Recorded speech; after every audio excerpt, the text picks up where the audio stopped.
Good morning everyone, Will again here. I just want to say what a nice morning it is today. Yesterday was farm 24, so I'd just like to say a massive thank you to everyone that tuned in on my Instagram at Cowley Hill Clin and also my Facebook page. That was amazing. And what a day it was. I went looking at all other accounts, dairy, sheep, arable, all new stuff. It was great to see all you guys. So I thought it'd be a great opportunity today, guys, to show you a proper look around the sheep enterprise at home. I know my first ever video I did back in the day, well 2 months ago, was a look around the sheep at home, but now I thought I could do a more detailed look around the sheep and why I chose the breed at home. So yeah, if you do enjoy the video today, guys, please give it a massive like, and if you want to see more stuff like this, please subscribe, and don't forget, hit the little bell icon, because then you do get notified when I do the videos. Cheers!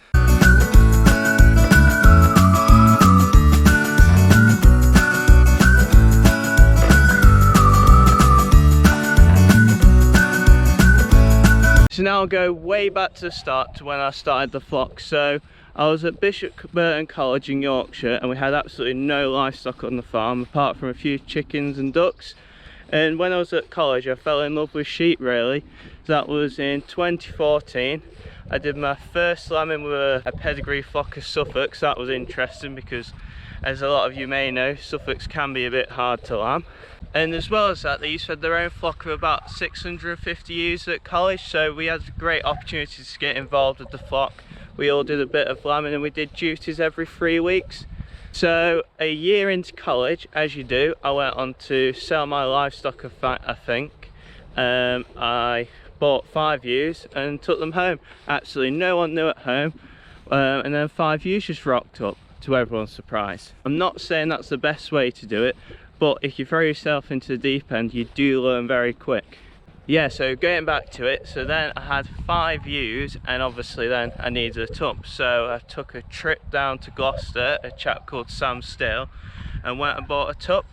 At this point, nothing was pedigree, nothing was registered. I was just doing it to have a go with the sheep, really. So after that, first lambing came and went really well. But at this point I realised, in the Clin Society world, I forgot to mention all the sheep on the farm are Clins, I think. But yeah, after this we had to get rid of those ewes because they weren't MV accredited, they weren't registered, they weren't pedigree. So I started all over again, and then I went to Ruffin Market in Wales. If you don't pronounce like that, I'm sorry. But yeah, I went and bought 28 ewes and a tup. So then we had a bit of a better go at it that year. I bought some electric fencing and grazed the haylage and hay aftermath in the winter, so that went well, apart from we couldn't keep the bloody things in. So at this point we were like, this is a hobby and we need to start taking this a bit more seriously.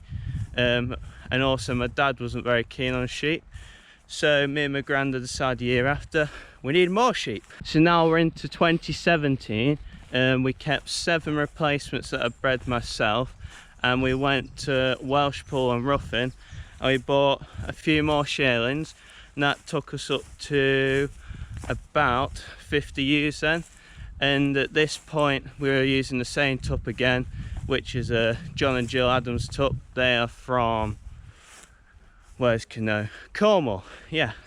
So lambing came and went well again, and this is when Dad was like, well, 50 ewes is definitely not enough for this farm, and we wanted to increase even more. So I went to Charles Geldard up in Cumbria. We bought 50 more Ulams. I also went to Ruffin and bought another 10. We kept 28 then of my own replacements, and we were up to 150 for lambing the next year. And at this point, obviously, one tup wasn't good enough. Well, wasn't enough, so I went out and bought another tup. This time we went a bit more upmarket. I went to Wyn Davies in Wales and bought the Yorkshire Show overall champion for 2018, and we retired the old tup because I just didn't think he was up to scratch, as in quality wise, for where I was heading with the flock. So if your maths is good, that's 1 tup to 150 ewes, which doesn't really work.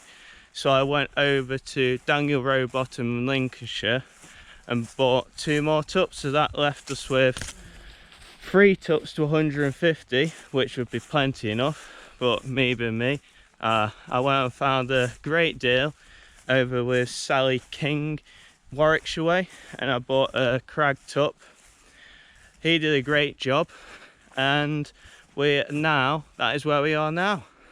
So this year we actually got someone in for lambing because I was still at uni and coming back to do night lambing, but the girl Lauren in the day, she was doing the day lambing, and then my mate from school, Ollie, was helping me at nights. So we lambed, 150 ewes. Went reasonably well this year. Had a lot of tup lambs and some really nice ewe lambs. Maybe not the quantity I wanted, but it doesn't always happen that way. So now it's August 2020. I've kept 20 ewe lambs back for replacements. Included in that is one caged lamb, which is my girlfriend Sophie's choice. She's called Barbie, which say no more. And we've retired the tup Fritz, and we've kept the other 3 going for this tupping season. And for the first time I'm going to use my own tup, which is a really smart tup out of the Wyn Davis tup and the Goldish ewe. For any of you that don't know anything about pedigree stuff, I apologise with all these names, but it just comes out my mouth. So the aim of the future now is to build up to about 300 ewes, and at this point we basically graze all the hay and haylage aftermath on the farm. We have a 500 acre grassland farm at home, family farm, probably should have said this earlier, and our main enterprise in the farm is producing hay and haylage for the equine world. So this means everything on the farm grass wise gets let to grow, and then the sheep graze it off after it's been cut when the shoots are still really short. And before that we've got some bund areas, upland hilly bits on the farm, and these are where the sheep tend to graze before any of the grass is cut, so the sheep doesn't take anything out of the grassland enterprises on the farm. So I've rambled on for long enough now, and I'm going to show you the things that you actually came here to see.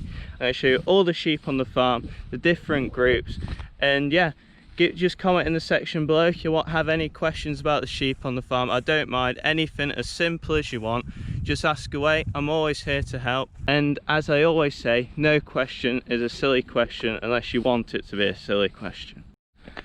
So here we are at all the ewes.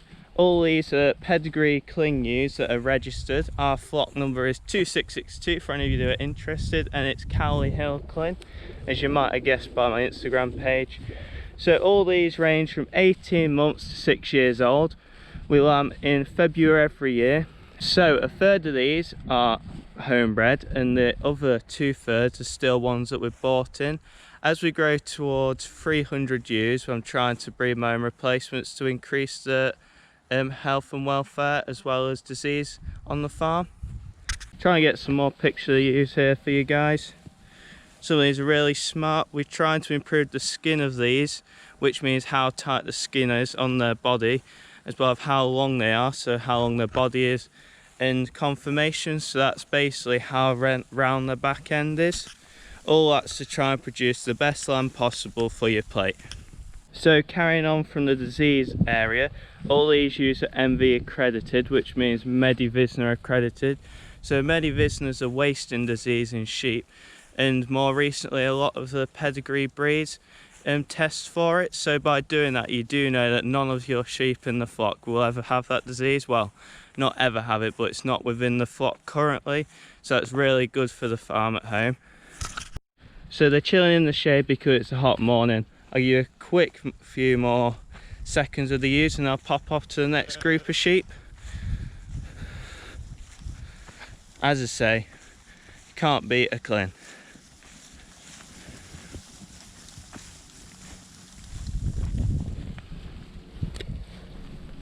Right, so now I'm off to the Ulams. I thought I'd talk a bit more to why I chose the Clyn breed when I first started. So back when I started in college, I had a few key things I was looking for in the breed. I wanted something that was easy care because I had very little knowledge on sheep. I wanted something that was prolific as well as that low input. So this is narrowing it down quite a bit to breeds like the Clyn, the Aberfield, the Mule.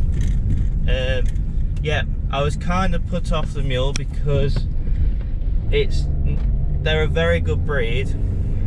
By the way, if you didn't already know, I'm not the biggest fan of mules, but there's a lot of disease problems within the mules, and I don't want to offend anyone, but when buying from Lleyn, I feel a lot safer buying sheep without disease than if it was a mule. So going on from that, I also was looking for a breed that was affordable and a maternal breed if possible, because in future I wanted to breed from the lambs and keep my own replacements. So that's where a pedigree breed would outweigh something with crossing. You can obviously keep your own replacements with a crossing breed, but it's so hard to improve the genetics when you don't know how well they're going to click together, the two breeds. And that's really why I chose the Lleyn. And as I've said before throughout the video, when I did start the sheep, I didn't know hardly anything, but over the last 5 or 6 years, the people within the breed have been so helpful, and I just can't say thank you enough to some of the people that have helped me out over the years. Especially shout outs to people like Daniel Rowbottom that I chat to on a weekly basis, gives me tips and all sorts, which I don't know would happen in other breeds. I'm sure it would, but choosing this breed was one of the best things I ever did. And anyone else that ever wants to buy any Lleyns, don't be afraid to pop up to me, or most people in the breed are quite very easy to talk to, and I couldn't recommend them enough. We're now down at the Ulams that I'm keeping as replacements for the flock now, guys. So when I say replacements, these are Ulams that we'll aim to breed at 18 months old. Possibly if they get big enough we'll tuck them as lambs, but we'll see how we go. So all these I've picked through breed characteristics and signet indexes. So when I say signet indexes, basically I take loads of data. I take muscle depth of the lambs, fat depth of the lambs, their weights at certain ages. They get put in a massive formula along with the parentage, and it gives you an index, and obviously the higher the index, the better the lamb. So I use that along with breed characteristics to choose my replacements, and basically things I like as well. So with a Lleyn, you want like a jet black nose. They have to be feminine looking, all white, so no brown hairs on the body at all, as well as things that I like myself. So I like a tight skin on a lamb, which means that they're not all woolly. They need a good bit of length, like I said with the ewes, nice conformation. Any other things, I like little ears, so not big long ears. And I think that's about it. I'll just pan round now, and now there's a bloody train going past. What I'll do is pop some photos up as well, because obviously they're all grazing here, so you don't get the best of view. Over there, as you can see in the background, is my girlfriend's pet lamb. So a little one over there with a bee on its back, a big blue bee.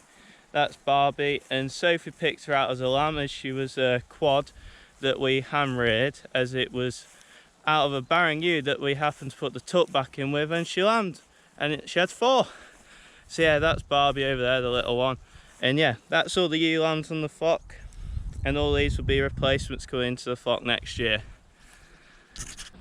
So as well as those ewe lambs, we've also got some others in another field that I won't be keeping for as replacements. So we always keep so many a year, because so you lose some ewes every year out of the flock. You can't keep all of your ewe lambs, so all those will be for sale, and I haven't quite got time to show you guys them today as I've got to go wrapping. So I'm gonna continue looking around the sheep quick, and then yeah, I'm off wrapping, so let's crack on. So I've just got down to the tuck lambs now, and for those eagle-eye viewers, yes, I have got changeouts because I filmed the rest of the video yesterday and I had to go wrapping and hay carting. I just didn't have time to film the rest, so yeah, we're down at the tucks now. Let's check them out. So now I'm in the tuck lambs. These were all born in February this year, so these are ones that I plan to keep on to next year and possibly might be good enough to sell for breeding. I do have another 60 at home which I'll be selling as fat lambs, but these are ones that I picked out specifically because they're really good to type. Just panning around a bit now. There's 21 lambs in here. They're similar to the ewe lambs with type wise, so I like stuff with tight skin, a nice powerful ram or tup, which you call. So a ram is another name for a tup, but I call them tups here. So the majority of these are bred out of two of our tups, which are Kelby Goliath and Bronwyn Gwyn, which are our two highest index rams, as well as really nice rams that are to type. I'm going to pop some photos up now for you guys so a better look at some of the tups. But yeah, these are the tup lambs on the farm.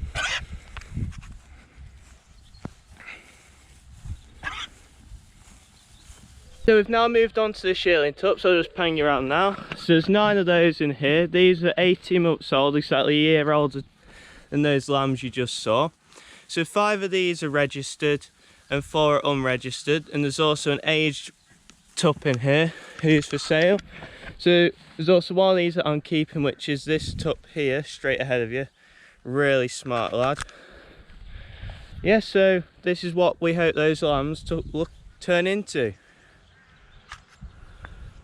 So 3 of these will be going to the Ross and Y sale on the 3rd of September, and the rest are available on farm if anyone's interested. So looking at them, what I'm looking for, as I said, all the way through, tight skin, length and power, as well as to type. The unregistered tups may not be as to type as the registered, but they'll definitely do the job. They're a maternal breed, so what they're looking to do is produce a lot of lambs that will produce ewe lambs for you to breed with. And that's the shearling tups. So just popped into the next field where I've got a group of ewe lambs. All these are off to Ross and Y sale. They're ones that like exceeded the numbers that we wanted for replacement, so they're definitely good enough to be registered and to breed with, just we didn't need that many numbers on the farm. So yeah, so all these are off to Ross and Y sale. They're really smart and I'd be happy to keep them myself if I'm honest, just they exceed the numbers I need. Now just walking through, they're in the horse paddock with the horses. As you can see, it's green that side, not so green this side. If I can get a better view of them, I'll run up the hill. There you go guys. So there are all the ewe lambs that are for sale at Ross and Y. We've also got a few more that are for sale, another 28 in another paddock. We just don't need to take that many to the sale, so they're available on farm if anyone's interested. So having shown you the shearling tups, I'm now going to show you the aged tups, which are the ones I breed with. The reason we don't mix them together is because they'd fight, because with tups, literally if they don't know another tup, they'd kill each other. So what we have to do is put in another field to keep them safe. If we do put another tup in with them, we have to put them in an enclosed space for a couple of days so they get used to their scents, and then they're fine. But yeah, you can't mix tups that don't know each other. Right, so now we're on to the big boys. These are all the tups that we used to breed with at home. So I'll just pang you around now, they're just running off because they're a pain. But yeah, the third one back there is a teaser tup, so that's a Texas Cross Dorset, so just ignore him. The one at the front there is Bronwyn Gwyn, so he's been overall breed champion at Yorkshire Show. The one second back is Kelby Goliath, he's been overall champion at Lincolnshire Show before. Then a younger tup that has been, I think, just correct me if I'm wrong, but at Lincolnshire Show last year in the shearling class he came first. So yeah, they're my breeding tups. There's also another tup to come to these that I bred myself, which I just showed you, but that's the aged rams. I'll try and get a bit closer so you can get a better look at them.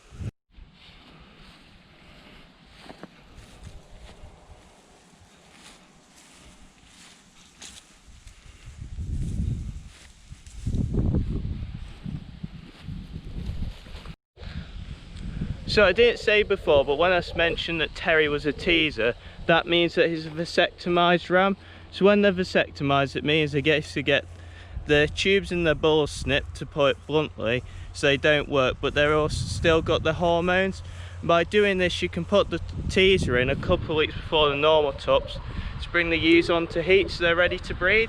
I hope that summed that up for anyone that was unsure. Cool, so that's all the aged rams looked at. Now we'll head over to the tups that are going as fat lambs, and I'll talk you through a bit of fat lamb production on the farm. Right, let's crack on and get over there.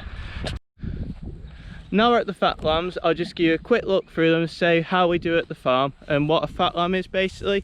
So all the lambs are here in the shade, as you would do on a hot day like today. So all these are males that are entire, so when I say entire it means they've got the testicles still, because at some farms they do castrate their tups, but we don't here because I think that improves growth rates of the lambs. So yeah, that's why I keep their testicles. There's roughly about 60 lambs in here at the moment, and they'll weigh I guess about 35 to 45 kilos. So here on the farm, as they're all tups, the butcher likes them to be finished off, which means they've got a nice fat layer on them, and to do that they need to be 48 kilos of weight.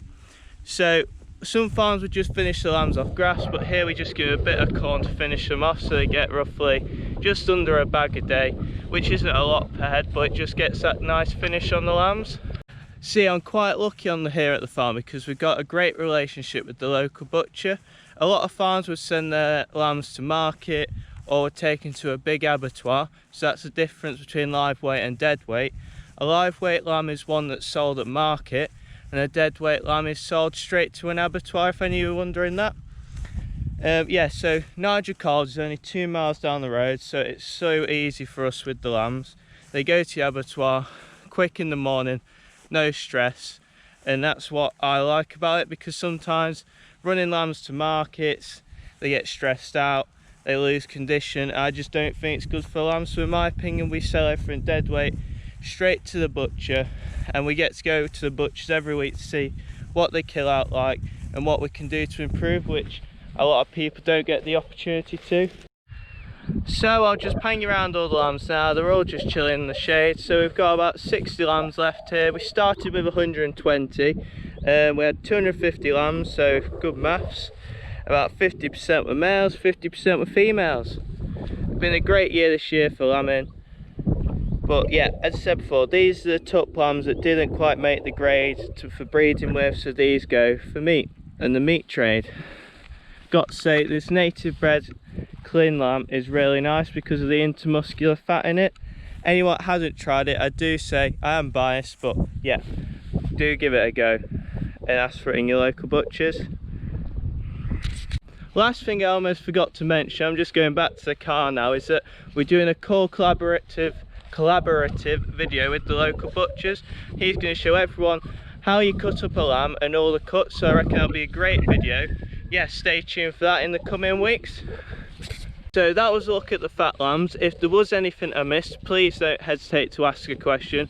I hope you enjoyed it today, guys, and that was a big look around the sheep enterprise at home and how I started off the enterprise about 5 years ago.